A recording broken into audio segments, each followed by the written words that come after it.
स्थूल कोण उत्तक या कोलेनकाइमा, इसकी कोशिकाएं केंद्रक युक्त, लंबी या अंडाकार या बहुभुजी, जीवित तथा रसधानी युक्त होती हैं। मतलब स्थूल कोण के उत्तक जो है या जिस कोशिका से बनी होती है उसकी जो कोशिकाएं होती है वह केंद्रक युक्त होती है, मतलब उसमें केंद्रक होती है तथा इसकी कोशिका लंबी भी हो सकती है या अंडाकार भी हो सकती है, यानी बहुभुजी बहुत भुजा वाला भी हो सकती है, जीवित होती है तथा रसधानी युक्त होती है, यानी कि इसमें रसधानी पाया जाता है। इनमें हरित लवक होता है।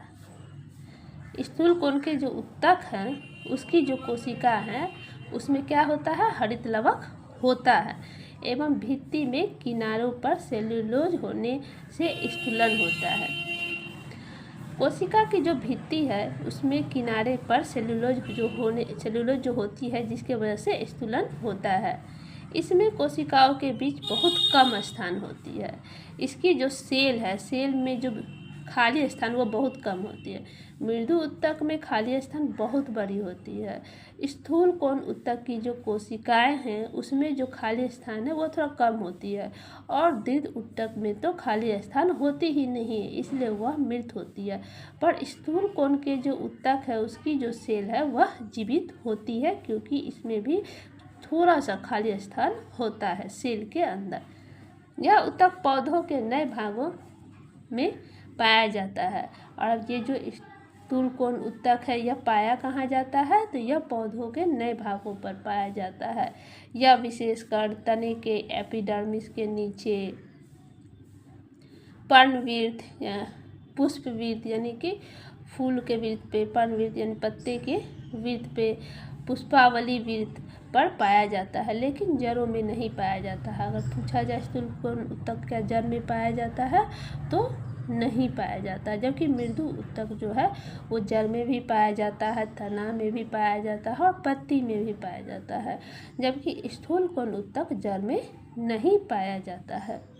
अब है कि स्थूल कोण उत्तक के कार्य क्या है, तो इसका कार्य है कि यह पौधों को यांत्रिक सहायता प्रदान करता है, यानी सपोर्ट करता है, यांत्रिक सहायता प्रदान करता है। जब इसमें हरित लवक या क्लोरोप्लास्ट पाया जाता है तब यह भोजन का निर्माण में भी मदद करता है। अब है दीर्घ उत्तक या स्क्लेरेनकाइमा। यह उत्तक की जो कोशिकाएं हैं, यानी यह दीर्घ उत्तक जिस कोशिका से बनी होती है वह कोशिका जो होती है वह मृत होती है, लंबी होती है, संकरी होती है तथा दोनों सिरों पे नुकीली होती है।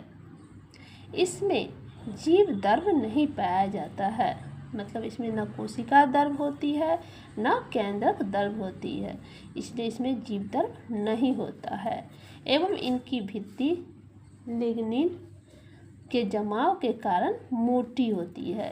कोशिका की जो भित्ति होती है वह लिग्निन के जमाव के कारण मोटी होती है। लिग्निन एक रासायनिक पदार्थ है जो कोशिकाओं को सीमेंट की तरह दृढ़ता प्रदान करती है, मतलब कि यह ऐसा पदार्थ है जो कोशिका भित्ति को इतना मजबूत बनाता है जितना कि सीमेंट होता है। यह भित्तियाँ इतनी मोटी हो जाती है कि कोशिका के भीतर कोई आंतरिक स्थान नहीं रह पाता है, अतः दीर्घ उत्तक में कोई भी खाली स्थान नहीं होता है। यह कॉर्टेक्स, पेरिसाइकिल, संवहन बंडल जैसे फ्लोएम एवं जाइलम पाया जाता है। फ्लोएम का क्या कार्य है, भोजन को पेड़ के हर भाग में पहुंचाना, एवं जाइलम का क्या कार्य है, तो जल को पेड़ के हर भाग में पहुंचाना।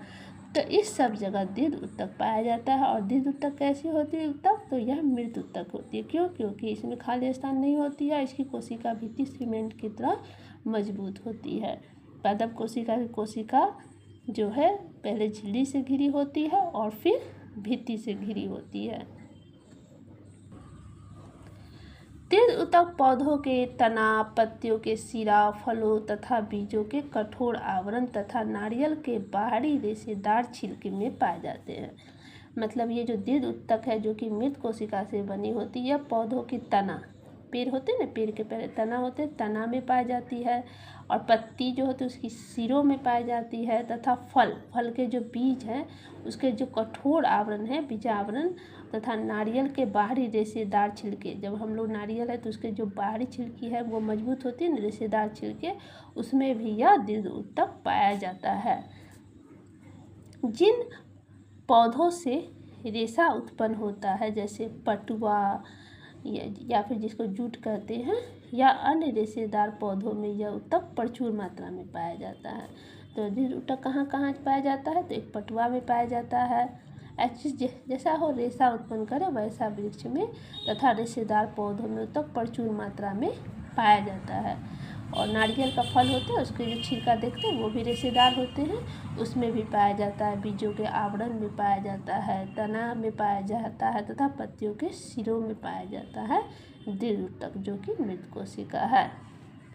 अब है कि दृढ़ ऊतक का कार्य क्या है।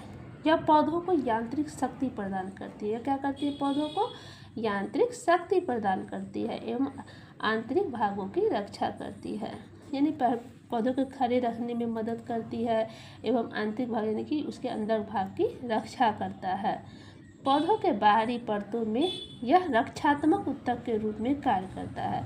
पेड़ पौधे के जो बाहरी परत है ना, जैसे टहनी में देखिएगा बाहरी परत होता है, जड़ में बाहरी परत होती है, तो ये उसका यह रक्षा करता है। यह ऊतक रक्षात्मक ऊतक के रूप में यह कार्य करता है। यह पौधों को सामर्थ्य, दृढ़ता एवं लचीलापन प्रदान करता है।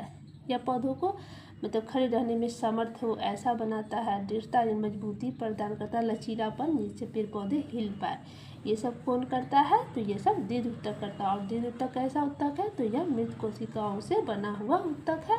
और इसकी जो कोशिका जो उसकी सेल जो है उसकी जो भित्ति है कैसी होती है?